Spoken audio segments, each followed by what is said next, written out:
In New Jersey, the homelessness crisis keeps growing, fast fueled by the devastating spread of fentanyl.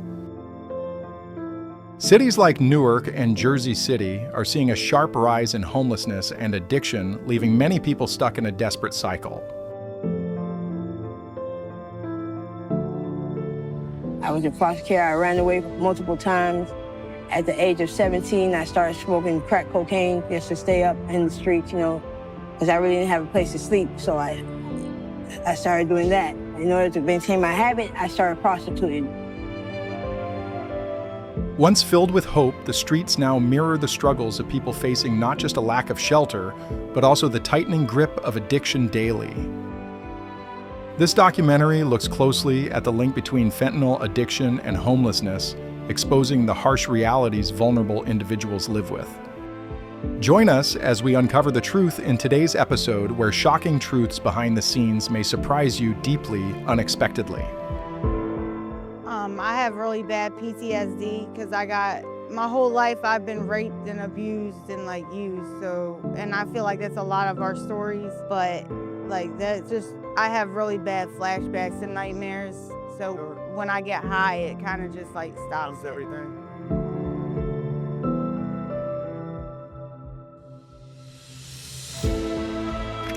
The scope and profile of homelessness in New Jersey.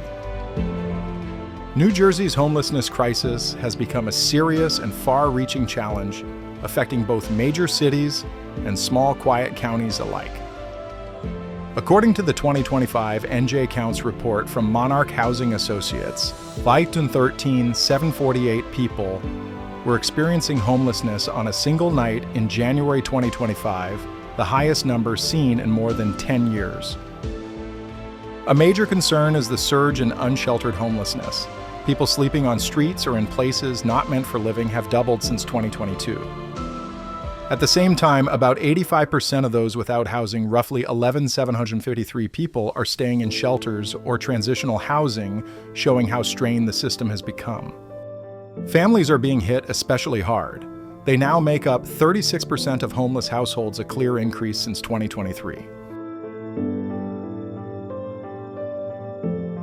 Even more troubling, nearly 1 in 4 people experiencing homelessness is a child under 18, pointing to long-term consequences that may follow these families for years.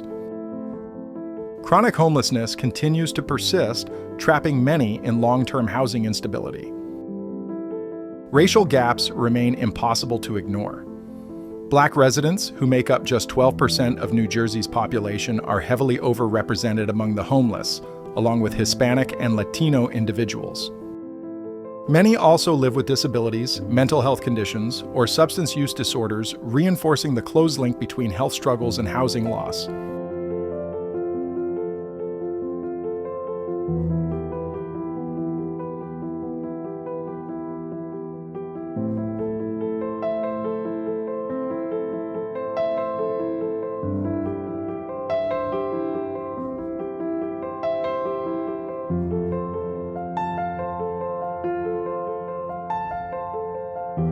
The crisis looks different across the state. Essex County, including Newark, remains a major center, while Hudson County has seen sharp growth. Atlantic County struggles with high unsheltered numbers, and rural counties like Salem are seeing increases with few shelters or services, leaving much of the crisis hidden. Why are rural areas, often viewed as stable and secure, now facing rising housing insecurity? This question forces us to rethink what we believe about the homeless in America and look more closely at the deep inequalities driving New Jersey's growing crisis. If this story speaks to you, like, share, and subscribe to help bring attention to homelessness in New Jersey and beyond.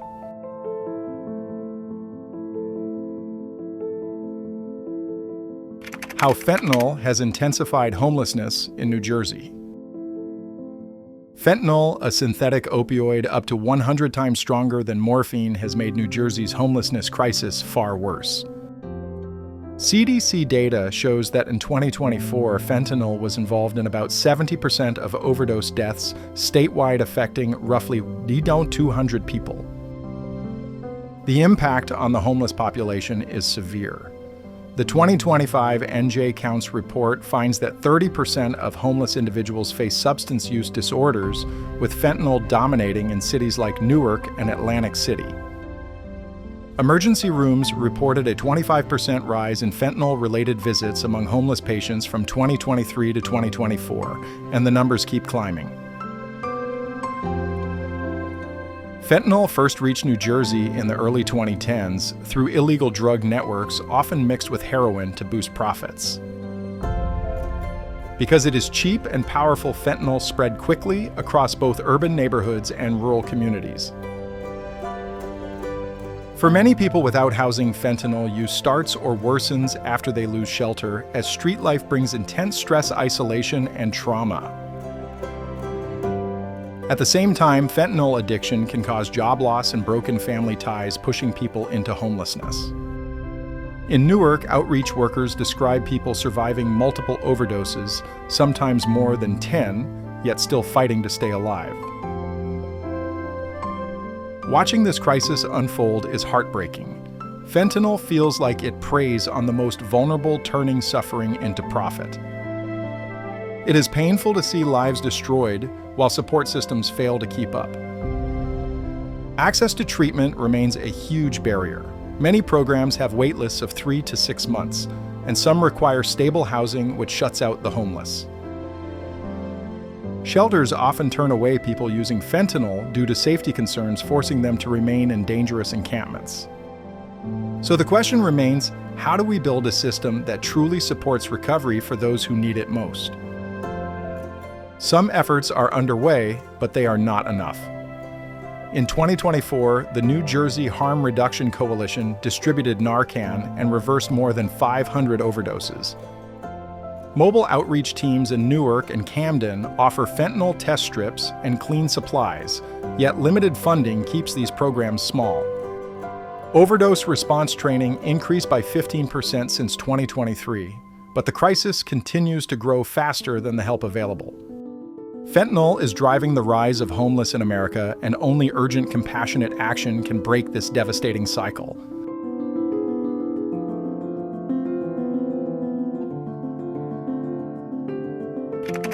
Key factors fueling the crisis. Beyond the damage caused by fentanyl, New Jersey's homelessness crisis comes from long-standing structural problems that have grown worse over time. The biggest issue is the severe lack of affordable housing. The state is short between 214,000 and 224,000 affordable homes for extremely low-income households, with only about 30 homes available for every 100 families who need one. Rents have risen 6 to 6.2% each year, far faster than wages. A modest two-bedroom apartment now requires an income of $83,173 a year, equal to working 2.6 full-time minimum wage jobs. As a result, 44% of renters spend more than 30% of their income on housing, and 22% spend over half, putting them one crisis away from eviction. For these families, one unexpected cost, a medical emergency, car repair, or lost job, can quickly lead to homelessness.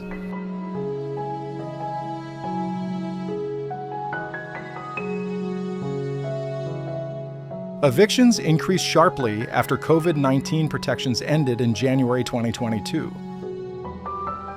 According to the NJ Counts report, 12% of homeless households named eviction as a main cause, while 14% experienced informal evictions, such as being forced out of shared housing. These pressures are made worse by income inequality. About 11% of homeless individuals reported losing income, and 35.2% of homeless households have no income at all. Low-wage and service jobs have failed to keep up with inflation, leaving many people financially fragile.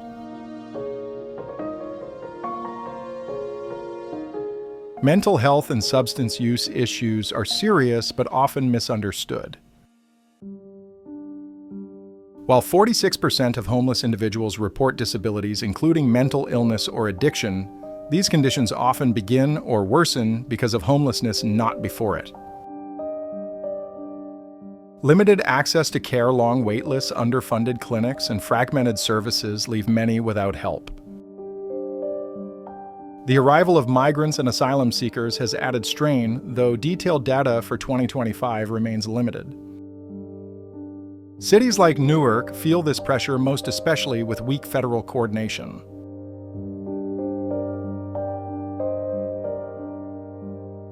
Rural and suburban areas face different but growing challenges.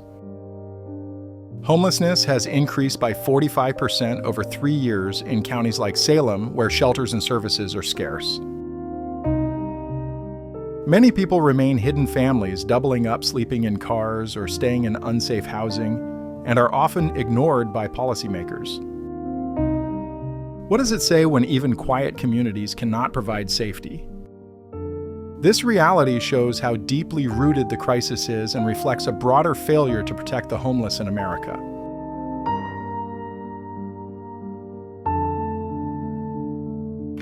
State and local responses to homelessness. New Jersey's response to homelessness reflects both real progress and ongoing struggle, showing where the system works and where it falls short. The Department of Community Affairs DCA runs the State Rental Assistance Program SRAP, which is accepting pre-applications through January 31st, 2025 to help low-income households afford rent. The Section 8 Housing Choice Voucher Program plans to issue 11,542 vouchers between 2025 and 2027, prioritizing people at risk of or experiencing homelessness. To prevent displacement, the Comprehensive Eviction Defense and Diversion CEDD program provides free legal support to tenants facing eviction. The Bringing Veterans Home initiative also aims to house more than 1,000 homeless veterans by 2027, focusing on those who often fall through the cracks. In 2023, the state passed Bill A 4755, allowing mental health services inside emergency shelters and better linking housing with behavioral health care. The DCA also funds 16 continuum of care programs that use shared data to improve coordination across counties. At the local level, Newark has shown measurable success, reducing unsheltered homelessness by 57% in 2023 through rapid rehousing and expanded affordable housing. Hudson County has focused on moving people out of temporary shelters and into permanent homes. In contrast, smaller cities like Atlantic City and Millville have proposed bans on public sleeping or camping, drawing criticism for criminalizing poverty rather than addressing it.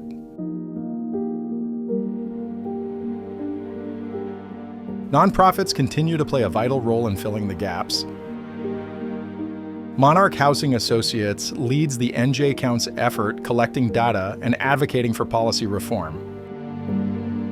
The Goodwill Rescue Mission in Newark offers meal shelter and case management to help people stabilize. St. John's Soup Kitchen serves 300 to 500 meals each day while assisting clients in securing subsidized housing. Still, many of these programs offer short-term relief instead of lasting change. New Jersey's safety net is wide but strained, struggling to keep up with rising need. Heavy reliance on emergency fixes like hotel placements shows a system focused on temporary solutions rather than prevention. How do we move from crisis response to long-term stability?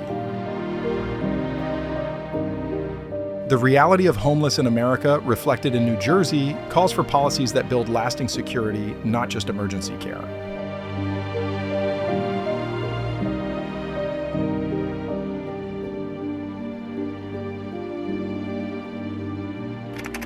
Obstacles, slowing progress.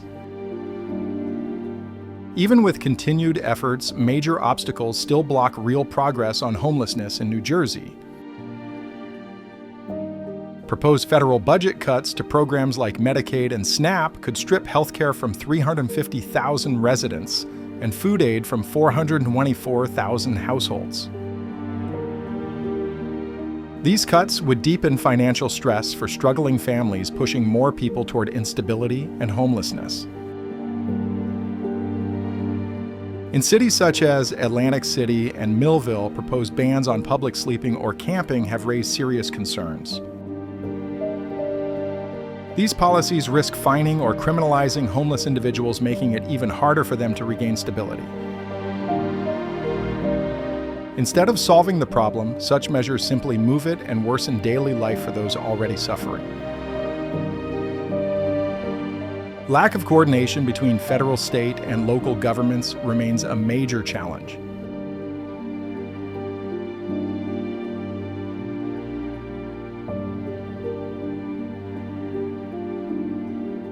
Without a clear national strategy, cities like Newark are left to manage the crisis largely on their own. Growing migrant populations further strain limited housing shelters and social services. Rural areas face different but equally serious barriers. Many lack shelters or support systems, forcing families to live in cars or crowded homes, often unseen and unheard. The fentanyl crisis adds another layer of difficulty as addiction and homelessness often overlap.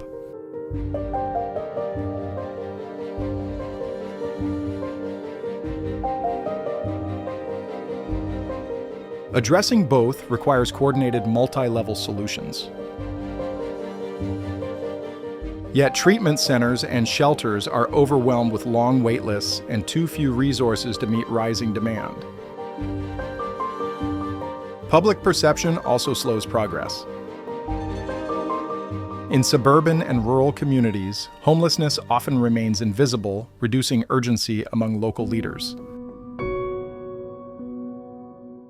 In cities, stigma around addiction and mental illness continues to block more humane solutions. Why do we accept a system where thousands remain unsheltered while funding debates drag on?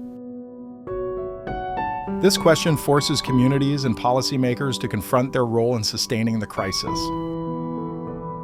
Together, these barriers reveal a deeper systemic failure.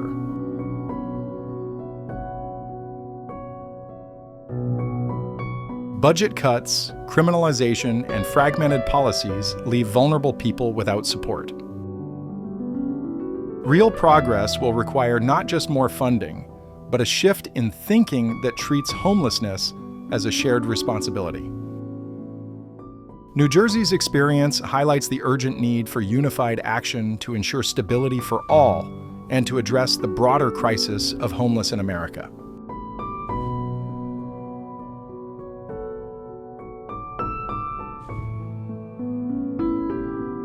Possible solutions and the way forward.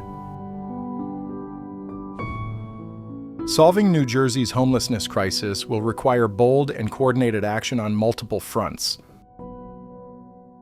The state must address its housing shortage by building more than 200,000 affordable units, with priority given to extremely low-income households.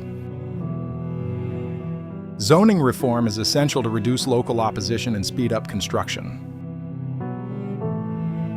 Programs like CEDD and SRAP need expanded funding to prevent evictions and help renters stay housed. The Housing First approach, which places people in stable housing before tackling addiction or mental health needs, has shown success and should be scaled statewide.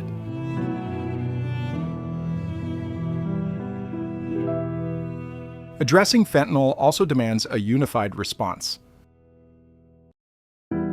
The state must expand treatment capacity, remove housing requirements for care, and increase Narcan distribution. Mobile outreach teams with test strips and clean supplies should operate statewide, especially in underserved rural areas. Training shelter staff and police in overdose response can save lives and improve trust.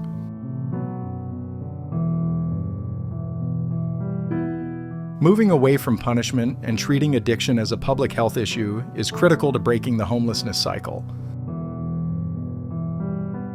Stronger coordination between state and federal agencies is also needed.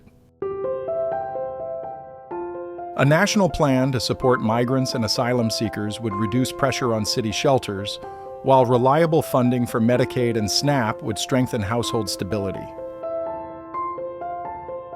Targeted efforts to address racial disparities are vital, especially for Black and Hispanic communities disproportionately affected. Raising awareness of rural and suburban homelessness can build broader public support.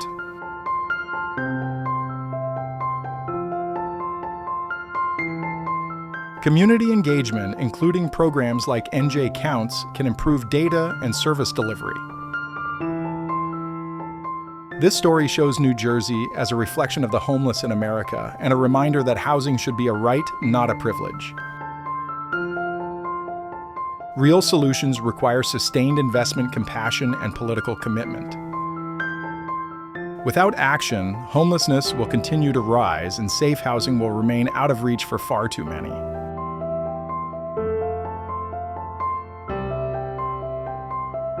Conclusion.